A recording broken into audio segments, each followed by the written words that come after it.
귀한 찬양 감사합니다. 하나님 말씀 함께 보겠습니다. 하나님의 말씀 요한복음 1장 1절로 15절의 말씀입니다. 태초에 말씀이 계시니라. 이 말씀이 하나님과 함께 계셨으니 이 말씀은 곧 하나님이시니라. 그가 태초에 하나님과 함께 계셨고 만물이 그로 말미암아 지은 바 되었으니 지은 것이 하나도 그가 없이는 된 것이 없느니라. 그 안에 생명이 있었으니 이 생명은 사람들의 빛이라. 빛이 어둠에 비치되 어둠이 깨닫지 못하더라. 하나님께로부터 보내심을 받은 사람이 있으니 그의 이름은 요한이라.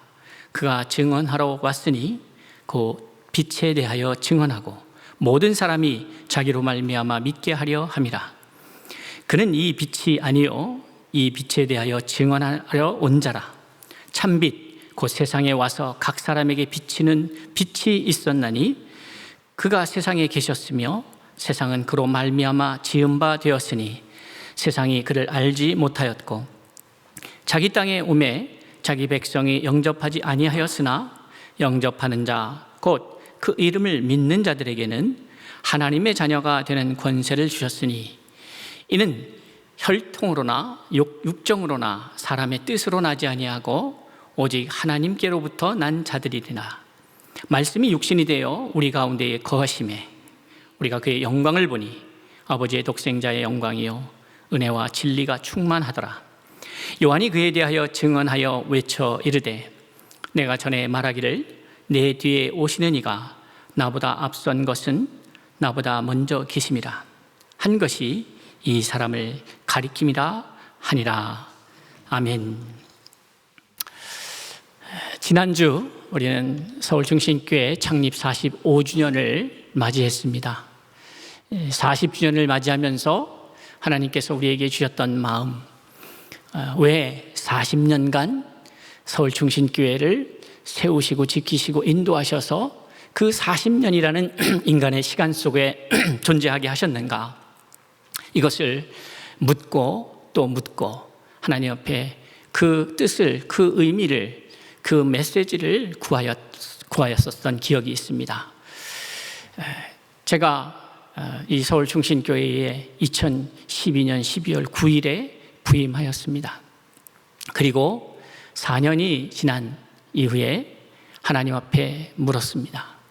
이 교회가 왜 존재해야 합니까? 이 교회는 왜 여기 있어야 합니까? 여러분은 어떻게 생각하실지 모르지만 저는 저의 삶에 있어서 매우 중요한 질문이 바로 지금과 같은 질문입니다. 나는 왜 이 땅에 있어야 하는가? 하나님, 나는 왜 지금 여기에 있어야 하는가? 그 의미를 모르고 살아가는 것과 그 의미를 알고 살아가는 것은 매우 중요하고 전혀 다른 삶이 될 것이다 하는 마음이 있습니다. 그러기에 하나님 앞에 묻습니다. 하나님, 왜 여기에 그때가 아니고 지금입니까? 라고 하는 물음이 있었습니다. 부임하고 나서 4년간 나름 열심히 목회를 하면서 부족한 저의 모습을 또 우리 성도님들 이해해 주시고 받아주시고 때로 기다려 주시고 협력하여 주시고 함께 하는 시간들이 있었습니다. 40주년을 맞이하면서 하나님, 서울중심교회는 왜 사모아파트, 방배동 사모아파트에 있지 않고 또 방배 지하철역에 있지 않고 이 수서지역에 왔나요? 무엇 때문입니까? 그리고 그 원로 목사님 또 개척자 되시는 우리 원로 장로님들 또 권사님들 통하여 이 교회를 세우신 뜻이 있었고 지금까지 이곳까지 부르셨는데 왜입니까? 라고 물었을 때에 하나님 저에게 주신 마음은 코디엠에 대한 마음이었습니다. 이 코디엠이라고 하는 것, 그때에는 저도 생각했고 저와 함께 하고 있는 성도들도 도대체 코디엠이 무엇인가? 제가 코디엠이라고 하는 마음을 하나님 주셔서 사실 정확하게 하나님이 코디엠 해라 이렇게 말씀하신 건 아니죠. 하나님이 이민족을 하나님께서 사용하실 것이야. 제가 어렸을 때에 또 신학생 때에 많이 들었던 우리 선배 목사님들의 말씀 중에는 하나님이 이 민족을 사용하실 겁니다. 하나님은 이 민족을 사랑하십니다. 라고 하는 말씀을 많이 들었습니다. 그래서 정말 이 민족을 통하여 역사하실 하나님에 대한 기대가 있었습니다. 그런데 이 나라와 이 민족이 경제적으로는 유례없는, 세계 유례없는 부흥을 이뤘고 또 군사적으로도 상위에 랭크되어 있어서 우리가 생각할 때에 우리가 생각하는 것보다 훨씬 더 대한민국은 세계 속에서 강대국입니다. 그러나 워낙 초강대국 사이에 껴서 살다 보니까 우리가 위축되어 보이고 작아 보이는 것이죠. 그런데 지난 세기 동안에 대한민국이 이뤄낸 결과를 봤을 때에 그런 어려움 속에서 1950년에 45년의 분단 이후 50년의 전쟁, 이어지는 가난, 궁핍, 어려움, 세계 열강의 견제 등등 이런 숱한 어려움 속에서도 대한민국이 자기 나름의 자리매김을 하고 지금까지 달려왔습니다. 기적이었습니다. 하나님의 은혜였습니다. 그런데 저는 질문이 생겼습니다. 왜 이 민족은 이렇게 어려움 속에서 지금 이 모습으로 있어야 합니까? 라고 하는 질문이었죠. 하나님의 뜻은 무엇입니까? 어른 목사님들, 선배 목사님들은 이 민족을 하나님이 말세에 주님 다시 올 때에 크게 사용하실 거라고 하는데 어떻게 사용하실 것입니까? 그리고 우리 교회는 그 지점에서 어떠한 모습이어야 합니까? 이것이 저의 질문이었고 그것에 대한 하나님의 주신 마음은 이 민족을 통하여 일하실 것이다. 그러면서 저에게 이제 보여주셨던 것이 코리안 디아스포라에 대한 마음이었습니다. 하나님께서 그렇지, 이미 하나님은 그 뜻이 계셔서 전 세계 200여 개국 가운데에 하나님의 사람들, 이 민족을 흩으셨고 그곳에서 교회들이 세워지고 하나님의 복음의 역사들이 일어났다는 것을 보게 됐고 제 자신 역시 11년간의 이민 생활을 마치고 귀국하여서 한국에서의 사역을 시작하면서 하나님, 제가 잘난 사람도 아니고 대단한 사람도 아닌데 왜 한국에 와서 사역을 해야 합니까? 라는 물음 속에 하나님께서 계속해서 주셨던 그 거룩한 부담감이 있었는데 그것을 하나님께서는 10년 만에 코디엠이라고 하는 사역으로 답해 주셨습니다. 제가 2006년에 귀국하여서 2016년에 이 코디엠의 사역을 나누게 되는 것이죠. 그때만 해도 저는 구체적으로 어떻게 해야 하는지 그 내용이 무엇인지 잘 몰랐습니다. 저의 강점이라고 생각하는 부분이기도 하고 또 저와 함께하는 사람들 입장에서는 당황스럽기도 하고 목사님 저렇게 어떻게 저렇게 할까 하고 또 단점으로 보일 수 있는 부분 중에 하나가 뭐냐면 그렇게 치밀하게 계산되지 않은 상태에서 그냥 주님이 마음을 주시면 그냥 달려나간다는 제가 생각할 때는 저의 가장 큰 장점이라고 생각하는데 함께 일하는 사람들 입장에서는 당황스러운 일일 수도 있는 그러한 모습이다 이런 생각을 해봅니다. 그런데 어쨌든 그런 마음을 주셔서 달려나가기로 결정하고 쉬지 않고 나름 열심히 전 세계를 돌아다니면서 그 코디엠의 마음을 나눴습니다. 그때마다 들려지는 말은 이민교회를 목회하시는 목사님들은 아니 디아스포라를 왜 당신이 말합니까? 라는 말이었습니다. 디아스포라를 우리가 동참하면 우리에게 무슨 혜택이 있습니까? 라는 것이었습니다. 안타까웠습니다. 디아스포라가 도대체 뭡니까? 라고 물으셨어요. 제 나름대로의 깨달음 속에서 그 마음을 나눴지만 외부에서 볼 때에 서울 충신교회는 코디엠이라고 하는 너무나도 거대 담론과 같이 느껴지는 이러한 것들을 감당하기에는 너무나도 연약하고 불가능해 보이는 공동체에 불과하였던 것이죠. 그들이 원하는 것을 우리는 줄 수가 없었고 그저 마음만 나누면서 3년이라는 시간이 지나갔습니다. 어떤 사람들은 우리 교인들 중에도 이해를 하지 못하는 분들도 있고 사실 저 역시도 그 당시에 제대로 이해했다 볼 수는 없는 것이죠. 마음을 주신 것이지 그것을 이해시켜 주시지 않았으니까요. 그러나 이것이 그 길이라고 생각하고 달려왔고 하나님께서 가르치셨고 돌이켜보니까 지난 그 16년 10월에 이 코디엠의 사역을 외치면서 시작하였던 것이 3년 동안 17, 18, 19년 이 3년 동안 다니면서 배우게 하셨고 그리고 이제 자신감 넘치게 2020년도를 준비하면서 이제 알겠다. 코디엠이 무엇이구나 하는 것을 알겠다 하고 원대한 꿈을 갖고 시작하려고 하는데 코로나가 터진 것입니다. 이 코로나가 터지고 나서 저는 하나님 왜 멈추게 하셨습니까? 코로나 초기에 그러한 생각을 갖게 하셨어요. 그리고 생각하게 되고 묵상하게 됩니다. 그리고 그 결과 지난 1년 한 7개월간의 시간 속에서 하나님이 저로 배우게 하시고 경험케 하신 것을 모아서 정리하게 하셔서 이제 코디엠이 무슨 얘기인가, 어떤 사역을 원하시는가에 대한 이야기를 정리케 하셨습니다. 저에게는 너무나도 귀한 시간이었습니다.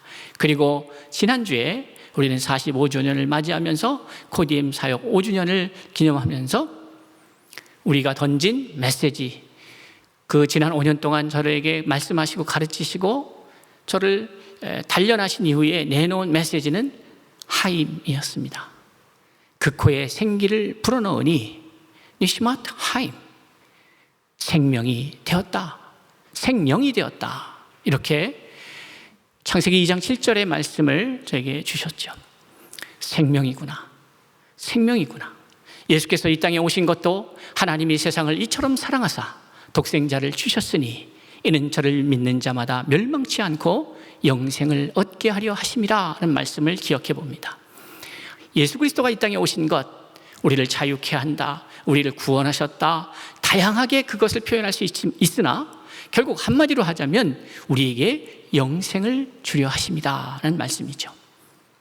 인자가 온 것은, 도둑은 도둑질하고 죽이고 멸망시키려는 것이지만은 예수께서 오신 것은, 내가 온 것은 양으로 생명을 얻고 더 풍성히 얻게 하려고 오셨다라고 요한복음 10장 10절에서 말씀하고 있는 것입니다.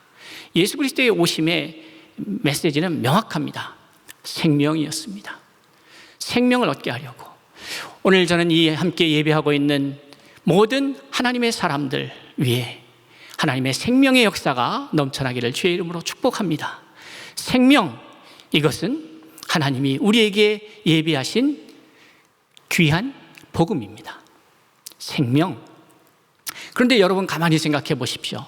우리는 이 생명과 영생을, 영생이라는 말을 시간 속에서 이해하려는 경향이 있습니다. 그러다 보니까 영원한 생명 이렇게 이해합니다. 그래서 이 영원함과 생명을 분리해서 두 가지의 개념이 결합된 것으로 이해합니다. 그러나 그렇지 않습니다. 원래 생명은 영원한 것입니다. 왜냐하면 생명 안에 사망이 없기 때문에 그렇습니다. 그것은 거짓이 없기 때문에 그렇습니다. 그러니까 생명이라는 것 자체가 영원성을 담보합니다. 그러니까 영원히, 생명이라는 존재가 영원성을 담보하며 갈 수 있는 그 조건이 무엇이냐 하면 사망이 없는 상태로 유지되어야 합니다. 그런데 이 사망이 어디로부터 나왔느냐 보니까 죄로부터 나왔습니다. 이 죄는 그럼 어떻게 시작됐느냐? 성경은 말합니다. 욕심으로부터 나왔다는 거예요. 그럼 욕심이 뭐냐 이 말이죠. 그 욕심은 하나님의 마음이 아닌 생각들입니다. 그 하나님의 마음이 뭐냐 이 말이죠. 우리가 하나님의 마음을 알 수 있는 방법은 기록된 하나님의 말씀을 통해서입니다. 그러니까 말씀과 다른 생각이 욕심입니다. 말씀과 다른 생각이 우리 안에 들어와 있을 때에 우리는 결국 그 결과로 사망을 경험하게 됩니다. 그러니 역으로 따지자면 하나님의 마음과 다른 생각이 우리를 지배하고 있는 그 상태를 벗어버리는 것이 구원을 얻게 되는 거예요.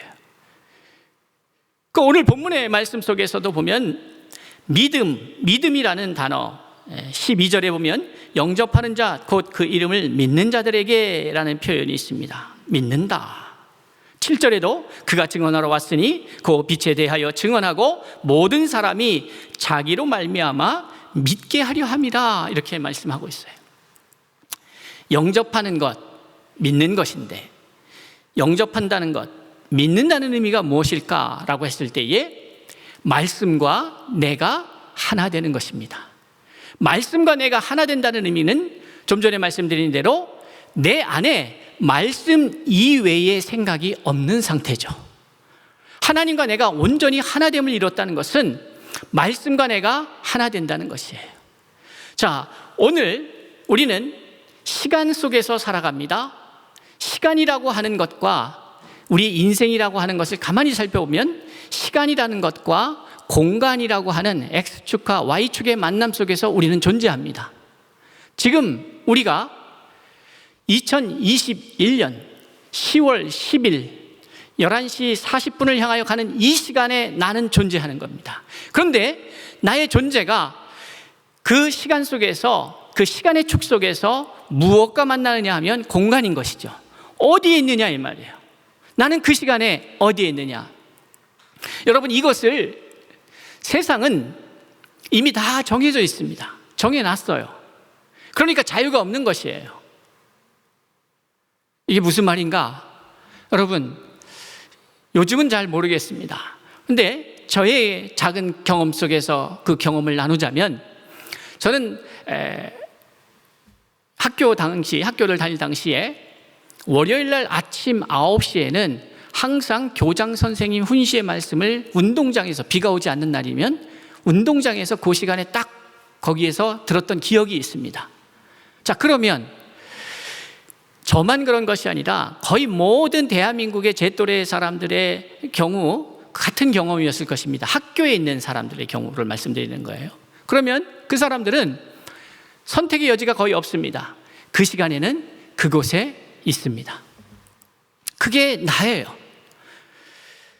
이것은 모든 사람들이 자유함이 없이, 나는 가장으로서 결혼을 하고 자식을 낳고 아침에 출근을 하고 퇴근을 하고 이런 일련의 우리의 루틴과 같이 반복되는 일상 속에서 거의 비슷하게 나는 그곳에 그 시간에 있는 경우가 많습니다. 그런 경우가 아니더라도 우리는 우리의 삶을 내가 자유자재로 내 인생은 나의 것이라고 말하고 있지만, 사실 어떻게 보면은 내가 살고 싶은 대로 사는 것이 아니라 살아야 할 수밖에 없는 그 삶의 자리에 내가 있게 되는 경우가 훨씬 더 많은 것이죠. 자유함이 없습니다. 왜냐하면 자유함을 누릴 능력이 없기 때문에 그렇습니다. 어쨌든 우리는 그 시간 속에서 공간을 만나고 그 시간과 공간의 만남의 자리에 우리는 존재합니다. 그래서 내가 그 시간에 그 공간에 왜 있는지 모르고 살아갈 때에 우리는 불행합니다. 내가 같은 일을 하지만 그저 어제 일했으니까 오늘도 이 일을 하고 있습니다 라고 살아가는 인생은 불행한 거죠. 같은 장소에 같은 시간대에 있으나 이 시간에 있을 때의 그 의미를 알고, 내가 왜 여기 있어야 되는지를 알고, 내가 이 일을 왜 해야 되는지를 알고, 그 이 왜가 분명할 때에 나는 의미를 찾게 되고, 그 의미 속에서 나는 기쁨을, 의미를 누리게 되는 것이죠. 그런데 그 의미가 무엇인가예요? 헬라의 시간의 개념 속에 두 가지 개념이 있습니다. 하나는 크로노스의 개념이 있고 카이로스의 개념이 있습니다. 크로노스라고 하는 것은 그냥 직성사관 속에서 흘러가고 있는 그냥 일반적 의미의 시간입니다. 지나갑니다. 계속 지나갑니다. 그러나 카이로스의 시간은 뭐냐 하면, 이 크로노스의 시간이 인간의 삶 속에 그 시간과 공간의 접점 속에서 내가 어디에 있는지가 그냥 일반적인 의미에서 이해되고 있다면 그것은 크로노스의 삶을 살아가는 것이죠. 그러나 카이로스의 시간은 뭐냐 하면, 그 일반적 크로노스의 시간 속에 하나님이 개입하시는 시간입니다. 모세는 80년의 시간을 크로노스의 삶을 살아가면서 포기합니다. 40년의 시간 속에서 그저 그 삶에 갇혀서 치열하게 살아갑니다. 그리고 그곳에서 왕궁에서, 바로의 왕궁에서 도망쳐서 미디안 광야로 가서 그곳에서 40년은 그저 소일하면서 어떤 의미 없이 그렇게 살아갑니다. 크로노스의 시간을 80년의 시간을 지냈습니다. 그런데 출애굽기가 시작되면서 떨기나무 가운데에 어제도 그제도 했던, 늘 그저 반복하면서 해왔던 삶입니다. 그 사람의, 모세의 루틴이었습니다. 똑같은 삶이었습니다. 양들을 치고 있습니다. 가축을 돌보고 있습니다. 광야에서 풀을 뜯기고 있습니다. 어제와 같은 오늘이었습니다. 이 시간이 별로 의미가 없이 흘러가다 보면 내일도 또한 이 시간에 나는 여기 있을 것이고 별로 달라질 것이 없을 것입니다. 그런데 그때에 하나님이 그 모세의 시간과 공간 속에 다가오셨습니다. 그리고 만나셨습니다. 떨기나무 불꽃 가운데에서 만났습니다. 그럼 이 만남의 형태가 어떻게 이루어집니까? 말씀이 임하는 사건이었죠. 모세가 신기하다.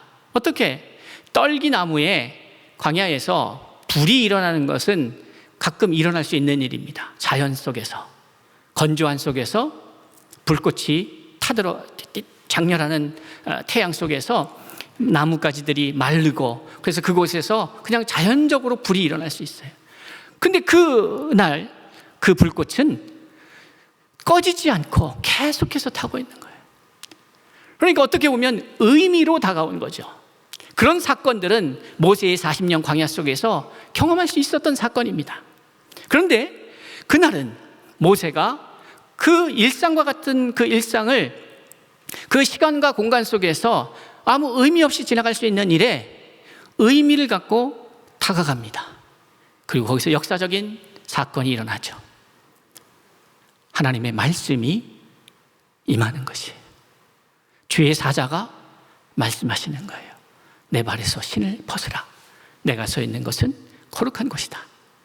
여러분, 인간은 그 시간의 축과 공간의 축에서 존재합니다. 그런데 거기에 하나님의 말씀이 떨어지는 순간이 카이로스의 시간인 것이죠. 그것이 내 삶이 바뀌는 시간입니다. 바울도 마찬가지입니다. 바울은 나름대로 열심히 자기의 주어진 크로노스의 시간을 살아갔습니다. 열심히 살아갔어요. 하나님을 위하는 일인 줄 알았어요. 그래서 그가 하나님을 위한다고 열심히 살았던 그 삶이 뭡니까? 예수 그리스도를 믿는 자들을 핍박하는 거였습니다. 잡아 가두는 일이었어요. 그는 자기의 주어진 이 크로노스의 시간을 나름대로의 의미를 부여하면서 살았습니다. 그러나 그것은 그에게 크로노스의 시간에 불과하였습니다. 왜냐하면 거기에 뭐가 없었어요? 하나님의 말씀이 없었던 것이죠.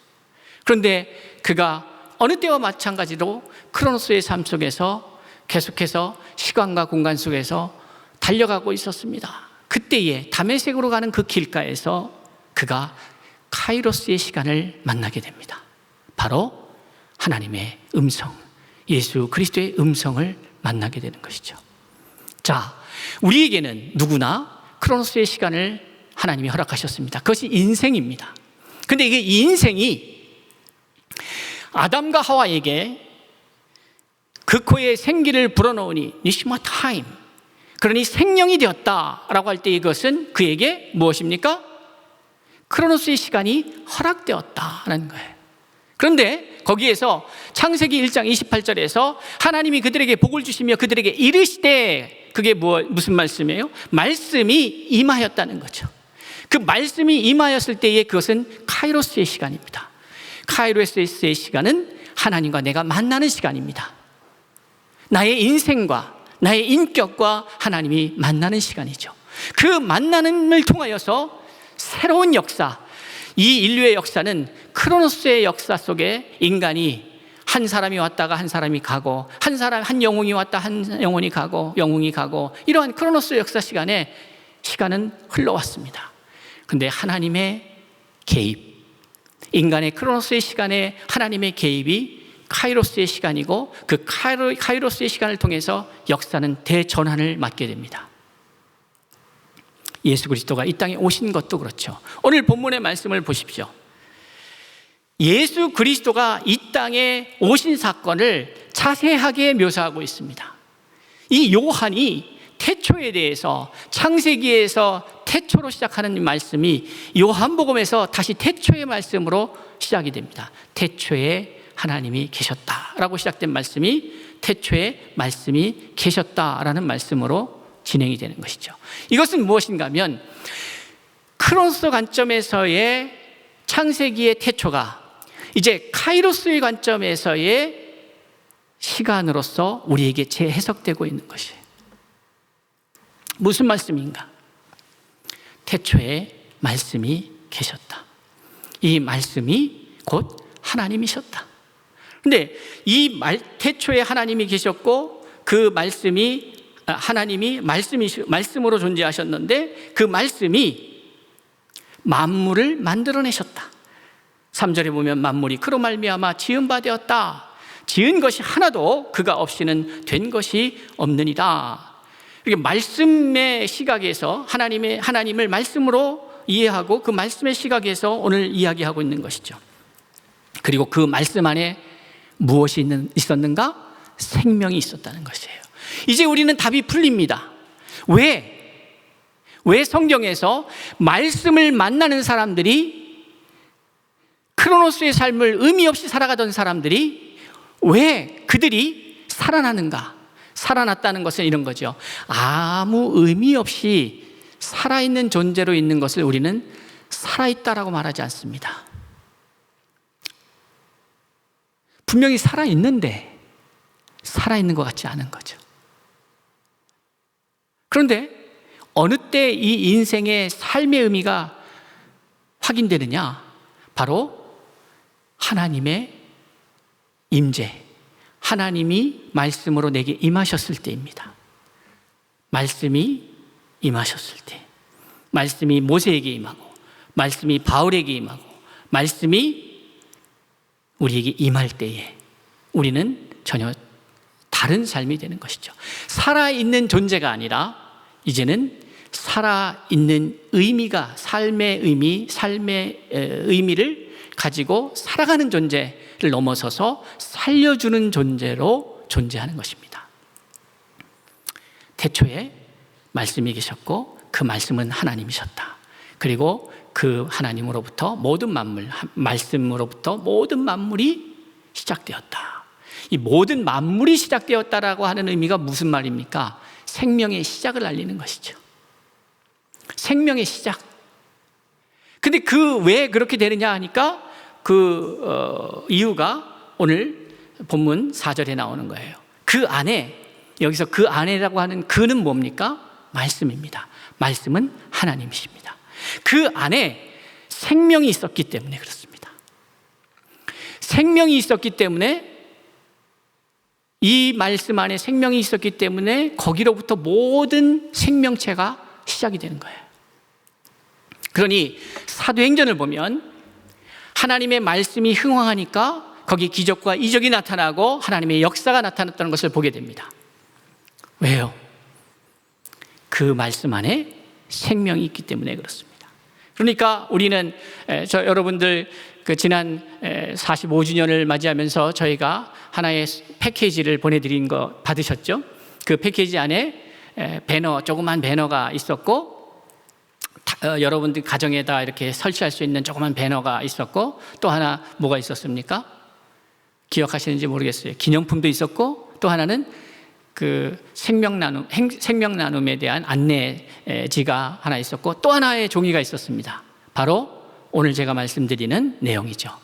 말씀, 하나님이 계셨고 그 하나님으로부터 말씀이 생명이 되어서 생명이 나왔고, 그 생명이 다시 말씀이 임할 때에, 생명이 임할 때에 생기가 임할 때에 생령이 되었다. 그래서 생령이 어떻게 표현되고 있습니까? 살림. 그 살림이라는 게 살림살이를 말하는 것처럼 보이는데 그것도 틀린 말은 아니죠. 살림이라고 하는 것은 살려냄을 말합니다. 누구를 살려내는 것이죠.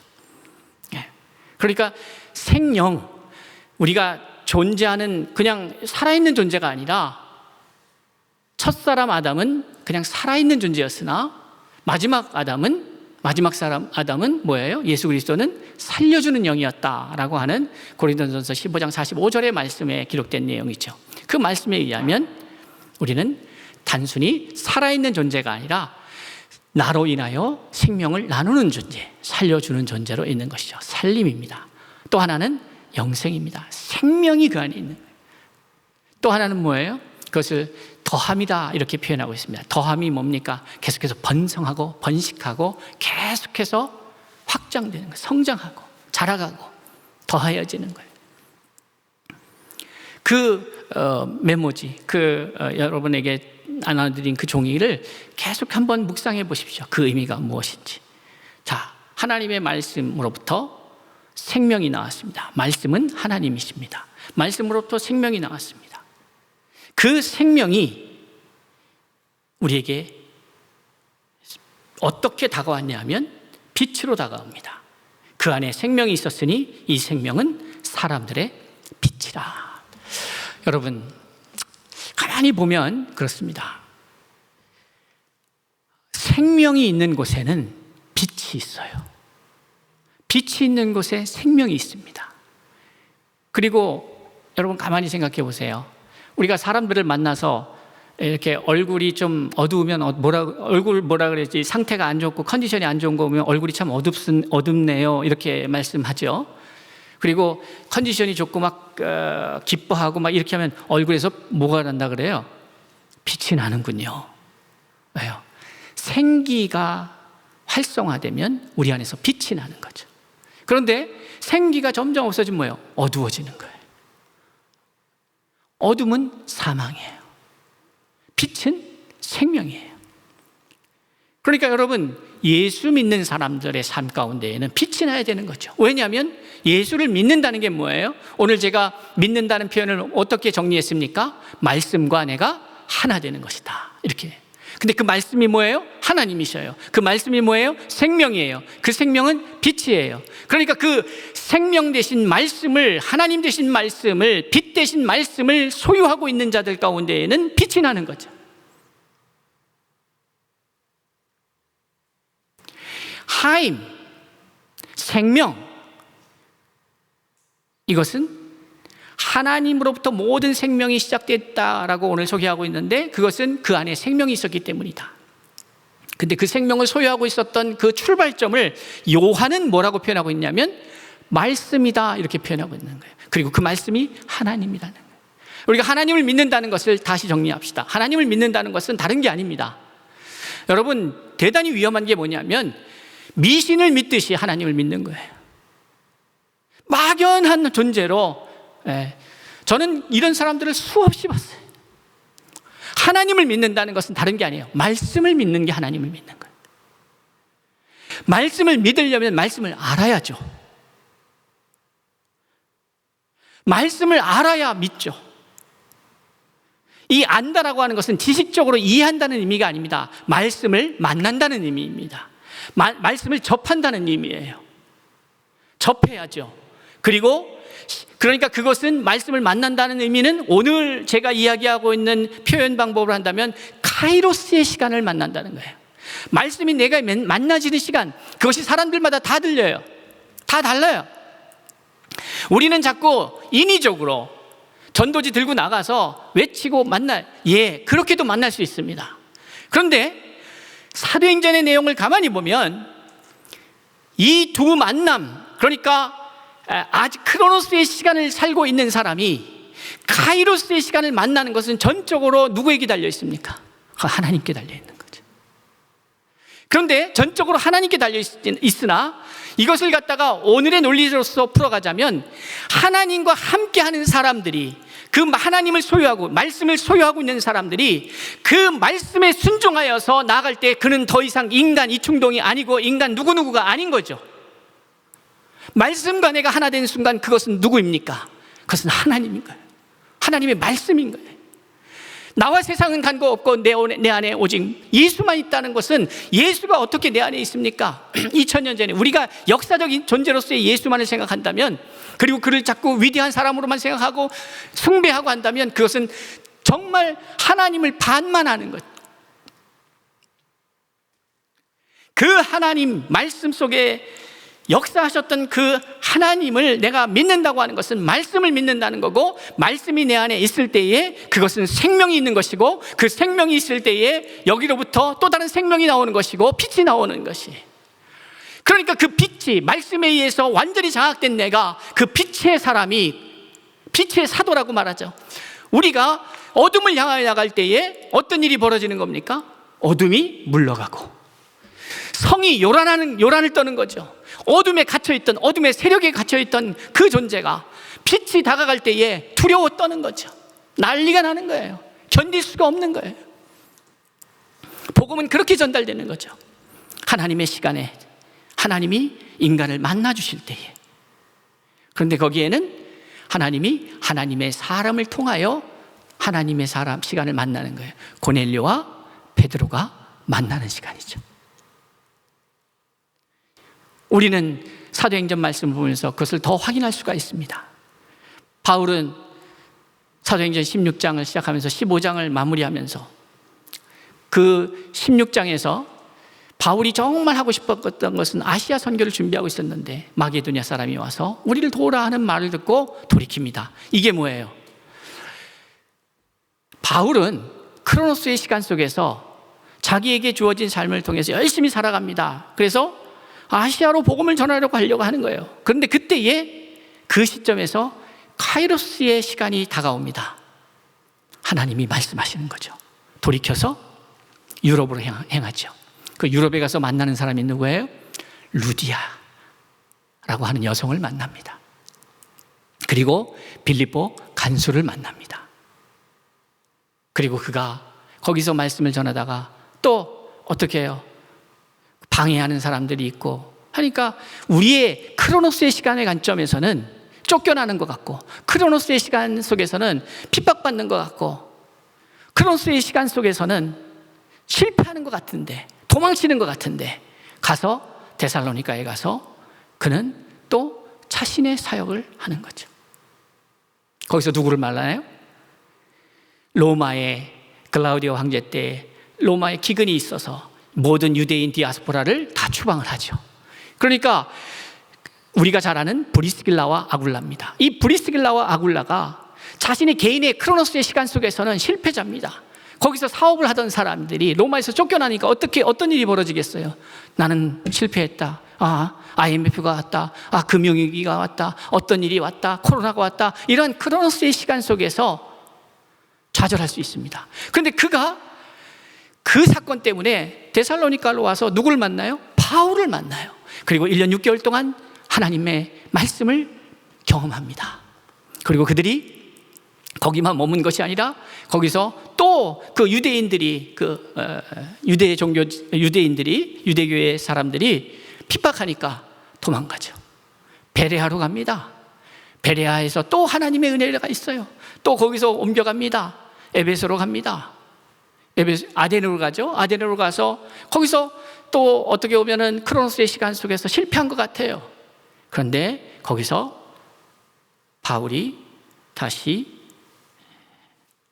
에베소로 가죠. 에베소로 갈 때에 같이 이동하는 사람이 누구예요? 바로 브리스길라 아굴라. 그럼 그들은 계속 거기 남아 있어요. 바울은 안디옥으로 갑니다. 그리고 안디옥에서 다시 돌아와서 사역을 하는데, 이 과정 속에서 가만히 살펴보면 고린도 지역에서 하나님이 역사를 하고 하나님의 그 역사 속에 또 이 아볼로라고 하는 사람을 만나고 등등의 이런 여러 가지 일들이 일어납니다. 자, 제가 왜 이런 말씀을 드리냐면, 우리는 우리의 시간 속에서, 시간과 공간 속에서 실패라고 얘기하는 것들이 있습니다. 우리는 우리의 시간과 공간 속에서 성공이라고 얘기하는 것들이 있어요. 일이 잘 풀린다, 혹은 일이 잘 안 풀린다, 이런 것들이 있어요. 그런데 기억하십시오. 생명은 성공이고 사망은 실패예요. 그런데 생명은 뭐가 생명이냐? 바로 하나님의 말씀이 생명이기에 말씀을 소유한 자가 성공한 자가 되는 거예요. 내가 어떠한 내가 역사의 크로노스 시간 속에서 어떤 시간에 어떤 공간에 있는지가 중요한 게 아니에요. 때로는 감옥에 있어요, 바울이. 때로는 이리 쫓겨나고 저리 쫓겨나요. 쫓겨납니다. 그런데 문제는 뭐냐면 그런 역사 속에서 하나님의 카이로스의 시간의 의미를 만난다면 그것이 성공이 되는 거예요. 그걸 못 깨달으면, 하나님의 말씀을 깨닫지 못하면 의미 없는 시간이 되어버리는 거예요. 오늘 우리는 요한이 예수를 소개하면서 우리에게 예수가 어떻게 이 땅에 오셨고 예수의 정체가 무엇인지를 소개하는 거죠. 예수는 말씀이셨다. 그 말씀은 하나님이셨다. 말씀이 우리 가운데에 거하심에, 이렇게 말하는 거예요. 말씀이 육신이 되어 우리 가운데에 거하심에 그의 영광을 보니 아버지의 독생자의 영광이요 은혜와 진리가 충만하더라 라고 말씀하고 있는 거예요. 사랑하는 성도 여러분, 생명, 그것은 어디로부터 나오느냐? 하나님의 말씀으로부터 나옵니다. 그리고 그 말씀은 생명을 품고 더 나아가 그것은 세상의 빛이 됩니다. 여러분이 하나님의 말씀을, 예수 그리스도의 말씀을, 이 살아서 역사하시는, 지금도 살아서 역사하시는 운동력 있는 이 말씀을 소유할 때에 여러분은 하나님과 함께하는 것이고 하나님을 믿는 것이고 예수를 믿는 것이고 성령을 믿는 것이 되는 거예요. 믿는 것, 영접하는 것, 하나 되는 것, 그것을 통하여 어떠한 일이 벌어지느냐? 또 다른 생명의 역사가 일어나는 것이에요. 그 생명의 역사라는 것은 여러분을 통하여 세상이 빛나게 되는 것이죠. 얼굴이 어두워 있는 사람에게 여러분이 다가가서 여러분이 소유하고 있는 그 생명, 그 말씀을 나누기 시작할 때에 그들이 살아나는 것이에요. 자, 하나님은 우리에게 크로노스의 시간을 주셨습니다. 근데 이 크로노스의 시간은 카이로스의 시간으로 하나님의 말씀이 만나져야만 의미를 갖습니다. 그러니까 크로노스의 시간과 공간 속에서 내가 존재하는 그 시간, 그러니까 크로노스의 시간에는 과거, 현재, 미래가 있지만 카이로스의 시간의 관점에서 보면 현재밖에 없습니다. 생명은 현재성이에요. 생명은 그냥 현재로 존재하는 거예요. 영원히. 그러기에 우리 코디엠의 식구들은 우리가 지금 예배를 드릴 때에 이곳에 있는지 저곳에 있는지 그 공간의 의미가 중요한 게 아닙니다. 아시아로 가다가 하면 가는 거고, 유럽으로 가라 그러면 가는 거고, 북미로 가라 그러면 가는 거고, 잠깐 기다려봐라 하면 기다리는 거죠. 그 공간의 의미가 있으려면 우리가 성전에 있어도, 우리가 소위 말하는 서울 충신교회 수서동에 있는 성전에, 이게 76년도에는 방배동에 있는 사모아파트 상가에 있었고 82년도 3년 그때에는 방배동 지하철역에서 바로 얼마 안 되는 자리에 있었단 말이에요, 서초동에. 그런데 지금은 여기 있어요. 그러니까 이것은 영원한 게 아니에요. 공간이라고 하는 것은, 이 공간이 의미를 가지려면 내가 이곳에 있으나 그곳에 있으나, 사모아파트 상가에 있을 때나 방배 지하철역에 있을 때나 지금 여기 있을 때나 앞으로 어디 있건 내가 카이로스의 시간을 살아가지 않는 한 그건 의미가 없는 것이죠. 카이로스의 시간이라고 하는 것은 이 공간 속에서, 이 시간 속에서 1976년도에는 그곳에, 1980년도에는 방배 지하철역에, 지금은 96년부터 여기에 있으나 여기가 의미 있으려면 하나님과 함께 할 때의 의미가 있는 것이지, 지금 내가 하나님과 함께 하지 않는다면 내가 여기 있다고 해서 의미가 있는 것은 아닙니다. 바로 유대인들은, 율법에 갇혀 있는 구약의 사람들은 예루살렘 성전에 그 시간에 그 절기에 거기 있으면 되는 줄 알았어요. 근데 그곳에 말씀이 없고 하나님이 없고 생명이 없고 빛이 없으면 그건 아무것도 아닌 것이죠. 그건 아무것도 아닌 거예요. 내 안에 말씀과 내가 만나는 카이로스의 현재적 시간을 계속해서 유지하고 있는가, 이것이 중요한 것이죠. 그 장소나 형태는 의미가 없어요. 그래서 저는 바랍니다. 여러분, 참 생명은 형태가 없어요. 이 생명이 꽃에 임하니까 꽃의 형태로 존재합니다. 근데 그 생명이 나무에 임하니까 나무의 형태로 존재해요. 그 생명이 우리 가운데 오니까 우리가 하나님의 아들, 딸의 모습으로 하나님의 가족으로 존재해요. 말씀이 없잖아요? 죽어요.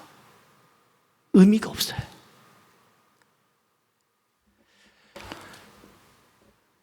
여러분의 공간은 말씀과 함께 할 때에 의미가 있습니다. 바라기는 전 세계에 살고 있는 이 민족이 카이로스의 시간 속에서 하나님을 만날 때에 내가 거기에 있는 의미를 찾게 됩니다. 그리고 그 의미를 찾아야 사람은 행복한 거예요. 왜냐? 그렇게 만들어졌기 때문에 그렇습니다. 하나님은 그렇게 만드셨습니다. 다시 말해서 하나님과 만날 때에, 하나님과 함께 할 때에, 하나님과 하나 될 때에 그 인생이 의미가 있는 거예요. 그래서 그 코에 생기를 불어넣으신 거예요. 말씀을 떠날 때에 우리는 죽습니다. 말씀이 생명이기 때문에 그 말씀을 소유하고 더 나아가 그 말씀을 나누는, 흘려보내는 그러한 서울 중심교회와 코디엠교회 성도들이 다 될 수 있기를 바랍니다. 살려내는 역사가 우리 가운데에 넘쳐날 수 있기를 주의 이름으로 축복합니다. 코디엠 사역은 생명의 말씀 사역입니다. 기도하겠습니다.